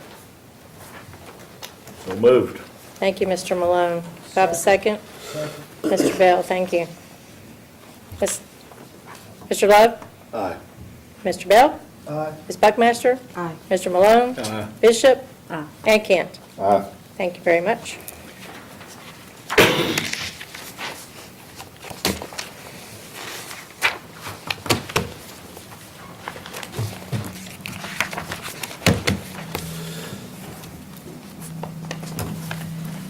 Okay, award a bid for exterior painting on new finance building at 303 North Mason.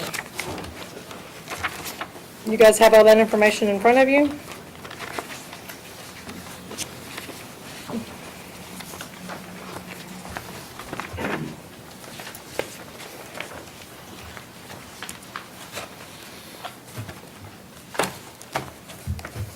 They vary, some of them tremendously. What further work still needs to be done on that building, other than painting? I don't, can I take that on right now? It's Well, not, right now, we are yeah. just considering. All we're considering is the painting. bids that are being presented. Okay. So to paint the outside, what kind of, I mean, do you have to have any kind of permits or anything?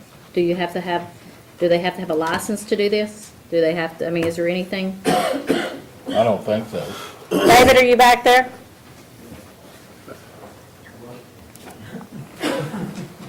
Bet they're making sandwiches. Council member has a question for you. To paint the outside of this building, is there any permits that need to be pulled? No, ma'am. Is there any license they have to do this? No, ma'am. So all three of these meet the requirements and, All three of which ones? We're on the painting of the exterior of the building for the finance building. To the best of my knowledge, yeah. We were fairly specific on the specifications for painting. If you'll read that. Which three? Come here. Come here. Or you other, let him look at it.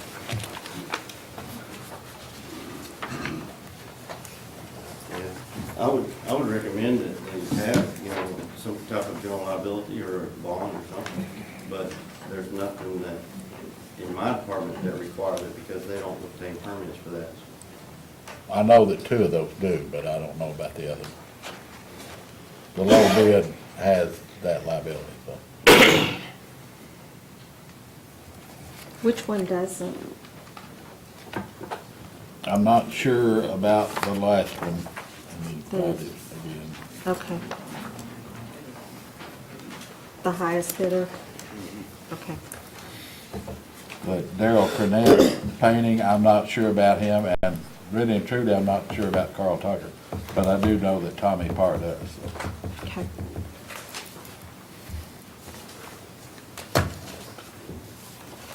So do I have a motion to accept a bid? And if so, which one? I make a motion to give it to Tommy Carr the low bid and beautify Bowie's administration building. Thank you, Mr. Bell. Do I have a second? I'll second that. Thank you, Mr. Love. Ms. Buckmaster? Aye. Mr. Malone? Aye. Mr. Bell? Aye. Mr. Love? Aye. Ms. Bishop? Aye. Mr. Kent? Aye. Thank you. We have a unanimous vote to get it painted. Tommy Carr. She said aye. Tammy, you said aye, right? Yes. That's what I heard.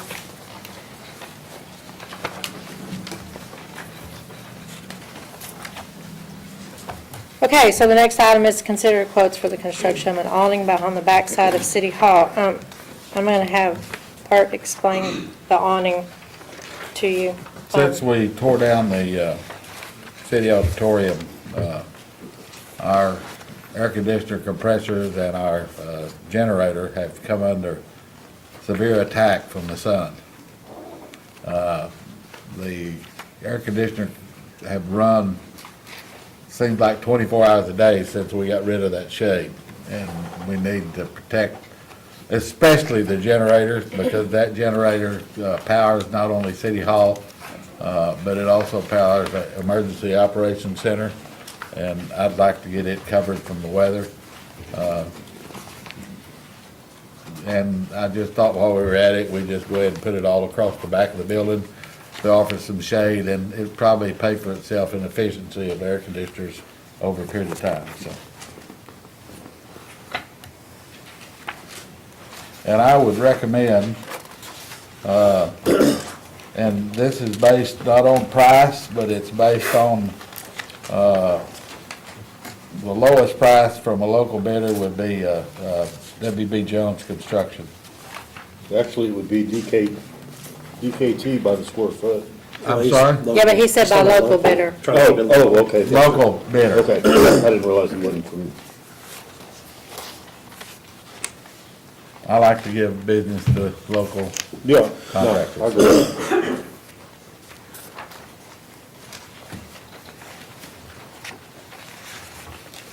I do think that DKT had a better design, which I'm sure Mr. Barnes could adjust. I'm Yeah, sorry, Mr. Jones, we call him Bill Barnes. I know who he is. But, I mean, he could adjust it to that design and rebid Yeah, it. probably so. We gave verbal descriptions of what we wanted, which is three main things. Number one, to shade the compressors and the building. Number two, we wanted it to, above the doors, the police department and the city hall, up to the doors so that we'd be protected from the rain. And something like that, and come 14 foot out from the building. It's not gonna cover the cars.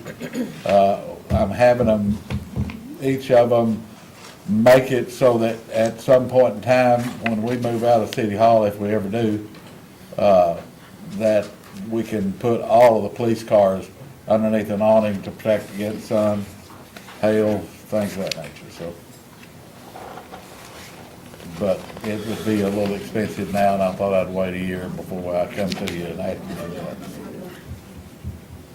do that.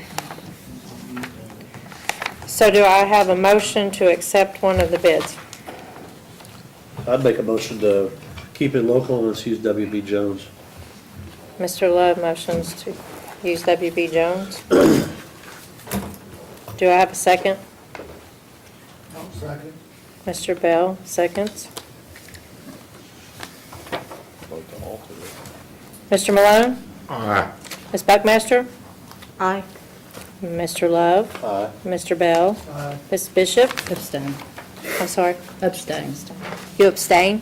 Yes, it's kinfolk. And Mr. Kent? Aye with the redrawing. I don't know that that's a legitimate. I know.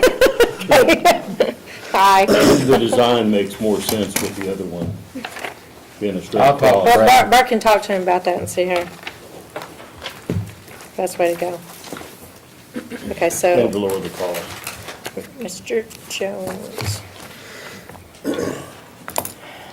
Not 200 square feet off. Okay, we've had an employee come to us and want us to consider amending the personnel policy to add Veterans Day as an official holiday. Would that employee like to come forward and talk? What did you shake your head no for? So which one of these other holidays are you gonna give up? Get this. We said add. Did you read that? It said add. I've been here a short time, 8 years, and me personally, I've got a lot of family members that have been in the military, and we observe Memorial Day, and I'm sure most of us are aware that's Veterans Day and Memorial Day are actually two different observed holidays.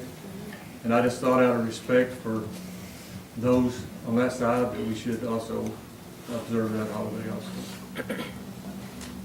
How many holidays do y'all get a year? We get the normal 5 plus 1. Now, I looked in the policy, it says you get 11 days. That's what you got on this. 11 days. Well, there's some of them we must not be taking. No, you're taking them all.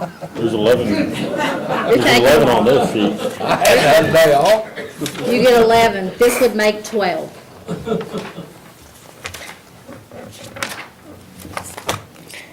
You gonna read the list too? Yes, just a moment, just a moment. It's on the paperwork. It's in The our packet. packet here. It's not on mine. New Year's, President's Day, Good Friday, Memorial Day, Independence Day, Labor Day, Thanksgiving Day, day after Thanksgiving, Christmas Eve, Christmas Day, and an employee's birthday. That's 11.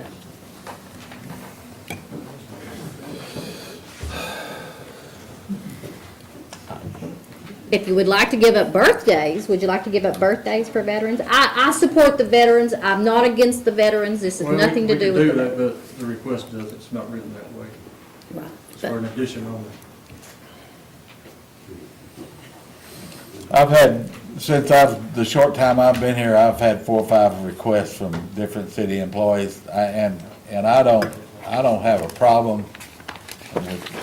In fact, I endorse Veterans Day more than I do President's Day or some of those, and I don't know about trading out or whatever, like birthday or whatever, but this is one holiday that I think we ought to observe. And you could drop one of them later on or whatever, it'd be okay with me, but not this one.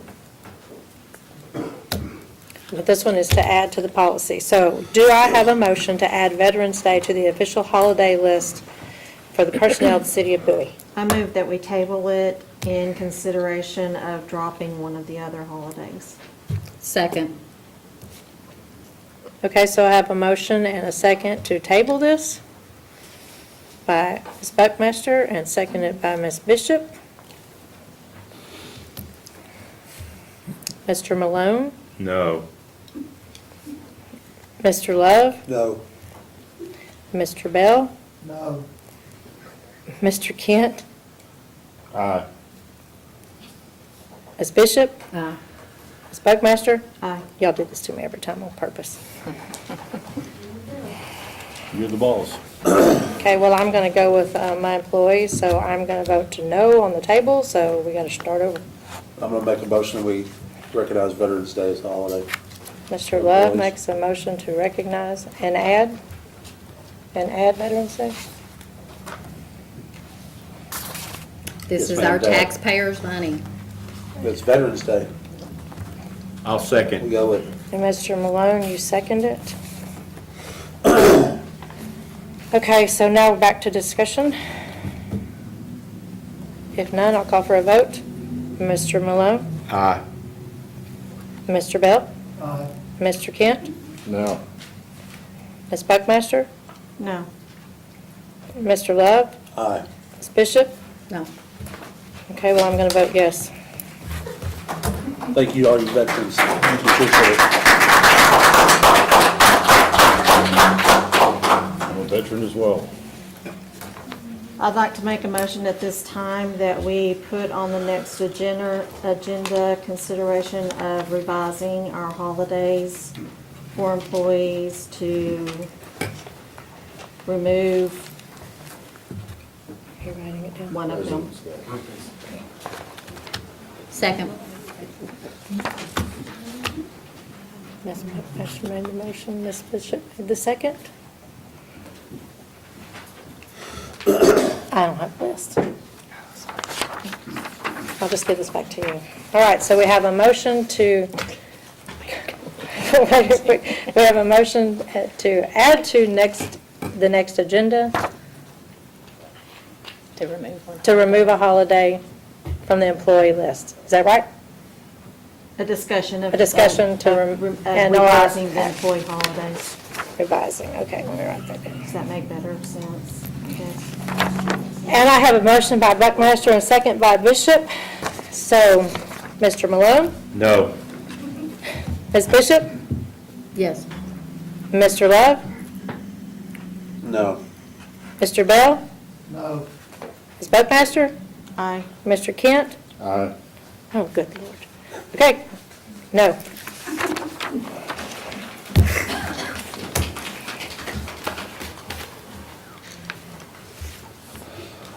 Okay, so you have that, right? All right, so let's move on to the next thing. Consider publicizing the city council meetings. Before we have any discussion on this, I want you to tell them what you're going to be doing Okay. on the 6th. On Wednesday, the 6th, I have been researching the ability to broadcast our city council meetings on our own website. On Wednesday, the 6th, there's going to be a webinar for a company. They basically,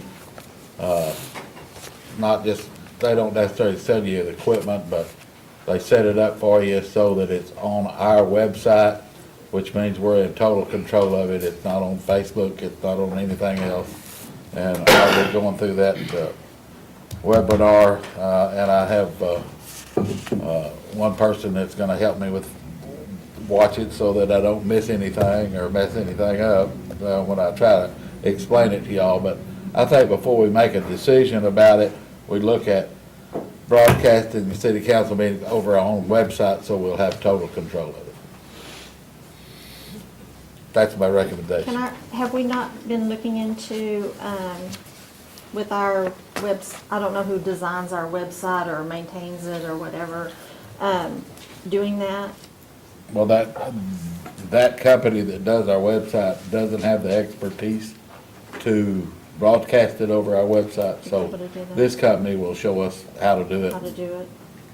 Takes to it, so. Is that what most cities do? Do they cast it over their websites, or what do they, what is the? I don't know what anybody else does. This is just something that I researched and found out about, so. Do we have the cost? Do you have an estimate No, cost? I don't have anything. I've got a webinar, is all I have, but I think it behooves us to look at this and look at something like this, and then I can come back and report to you what they're gonna do, what it's gonna cost, and so on and so forth. But I would rather have it on our website as a platform. So we want to publicize it. Yeah. That's what we're saying. We're just trying to find the best way for the city to do that. Yes. Without having to buy all new equipment. But we may be forced to buy all new equipment anyway. Yeah, we probably are going to be, based on my limited conversation with the lady. The type of camera we have, everything that we have is way outdated.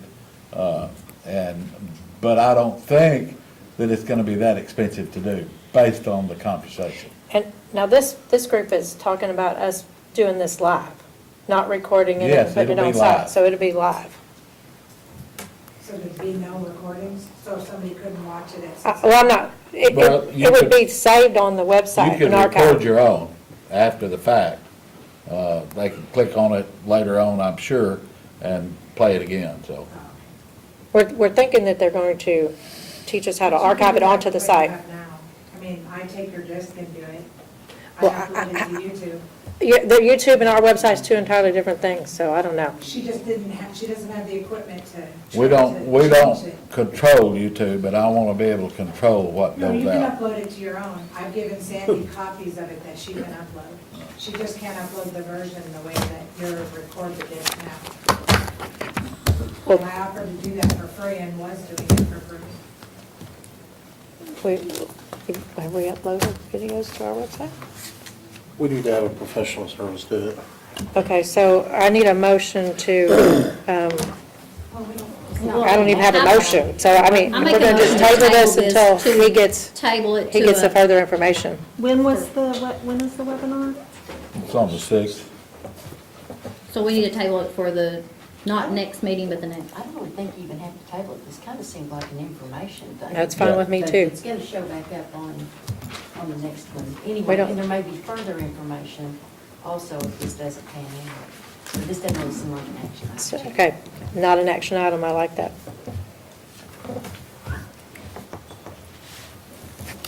So we'll wait for your report. Thank you.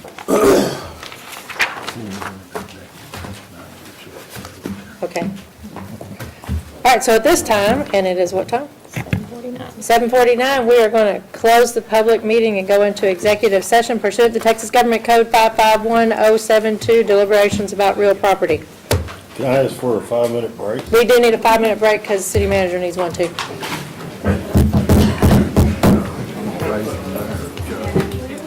Yeah, I'm gonna go too. Love you too, boy. Be good.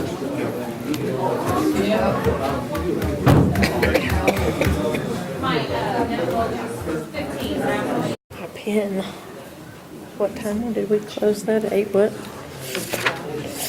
I think that's the longest executive session I've ever been in.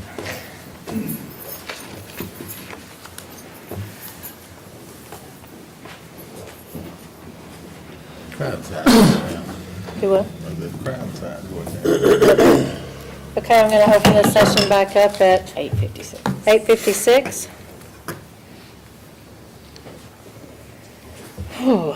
Council? We're on 12. Yes. Item 12, action following the executive session. Pursuant to Texas Government Code 551072, deliberations about real property. Purchase, exchange, lease, or value of real property for Twisted Oaks Golf Course. So is there discussion?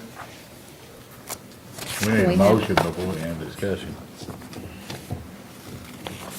I make a motion to table it until we can find out further information on funding avenues. A motion to table until further investigation of funding investigation? To table for further funding investigation. So is there discussion? Is there a second? Wait a minute, Mr. Kent, we have the motion. Do I have a second? I'll second. Mr. Malone has a second. Do we have any discussion? Bert, what's your recommendation I like this. on purchasing the golf course? What's your recommendation? My recommendation is not to purchase it with city funds, to go out and borrow the money. But if we can do alternative financing, then I would really like to look at it.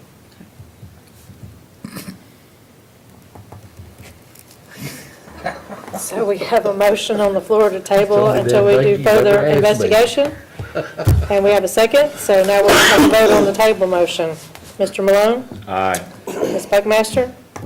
We're voting on tabling it? Tabling it. Aye. Mr. Love? Aye. Mr. Bell?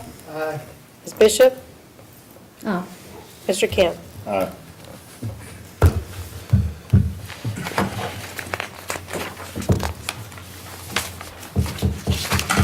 Okay.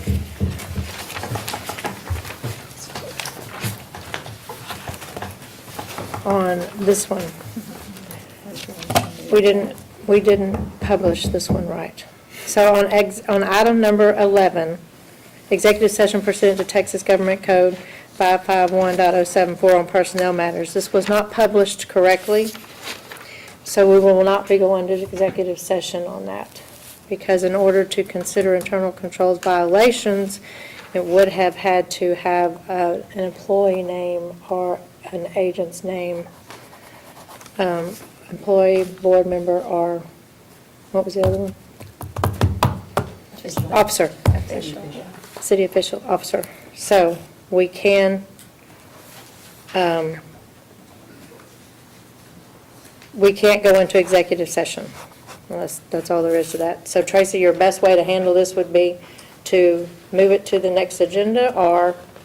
That's up to the council, because what I understand that we were told to do was to place it on this agenda. Yes. But it didn't get posted accurately, and so we can repost for the next meeting and get further clarification of how to properly post it. But since we had been told by the council to go ahead and post it, I felt like we needed to get further information, but we can't do anything in executive session. So I think it's really up to the council whether or not it is tabled and we're allowed to get further information about how to properly post it. But that's y'all's decision, not ours as a staff.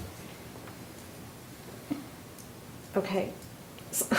I'm sorry, y'all lost me. Okay. So what I understood, and if my recollection is wrong, there was a lot going on at the last meeting too. We were told to put this back on the agenda. Right. Okay, and so we did, but I'm not really sure that staff was on the same page about what exactly we were needing to put on the agenda. And so then when it showed up as a personnel item in executive session, and there's not any personnel listed, it gave me concern. And so that's why we're not going into executive session. And then in terms of our posting for action following, clearly internal control violations, but again, I'm a little hesitant because I don't think that we've got it posted properly. And it depends a lot on, because we are typically very specific and we try to give as much information as we can on our agendas, so citizens have, if we could either table it to next time and give me an opportunity to understand better, Sandy and I, what it is that we're needing to address, or if you all want to discuss in general internal control right now, that's okay too. But I'm going to have some direction from you all. Okay, so I'm just going to tell you what needs to happen, and then we can decide how to do it. Because the only thing I'm trying to get us to do is to look at what happened and decide if we need to do something differently with our internal controls. Okay. So, and so, from the legal side of it, and I don't know anything about the money side. I don't know anything about back office at the city, because that's beyond my thing. So, if we are talking about addressing what actions were taken, if that's the city manager, if that's the mayor, if that's finance, this is what we did. If you all are wanting some sort of report, or are you wanting to talk to, for instance, Bert, because he's the one that kind of then would set the tone for those new controls, or adjusted controls, or further controls. Would you agree with that? Yeah, I've already handled the problem that she worries about. So, I've already addressed them with employees and changed it, so Okay. she wants to discuss that, I guess. Okay. no, So, here's what I'm trying to get us to discuss and look at. We have a set of internal controls. Those internal controls were not done the way that they're supposed to be followed. I understand you've addressed it, and that's great, and that's terrific.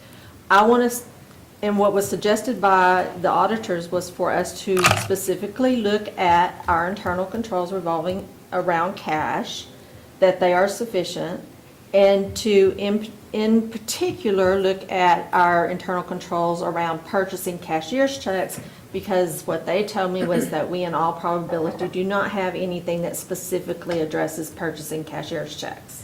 So we may need to set some internal controls up in that area. okay. So in my mind, and y'all disagree, or that's kind of workshop kind of thing. What do we have? What do we need to beef up? What do we need to get rid of? And again, I'm And not that's trying to put fine. words I in mean, your we mouth, can- but we just can do it in in a order workshop for or everybody to wherever. understand, because we do have folks on the council who don't even know maybe what some of these words are, because they're not as entrenched in it as you are, or as some folks that have been on the council for a while. And if we need to add it to the workshop, that's fine. I'll clarify this by saying this is on the workshop. Oh, okay. We are Okay, putting good. this on the workshop Okay. item. Okay. Okay, so could it be that perhaps this is tabled to the workshop agenda? That's fine. Okay. That's not my motion. Okay. Somebody's got a motion. So do you need a motion? We need a motion. If you would like it tabled to the workshop agenda, we need a motion for I that. move that we move the discussion of of internal control policies to the workshop. Okay. Ms. Buckmaster? Aye. Do I have a second? I'm sorry. Second. Mr. Malone seconds. Mr. Love?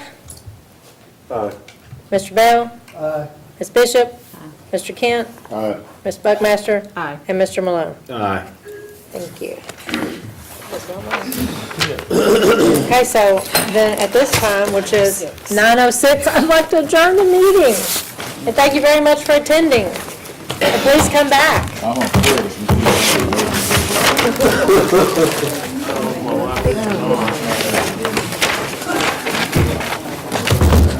I never worked so hard to try to get something done. Is that like,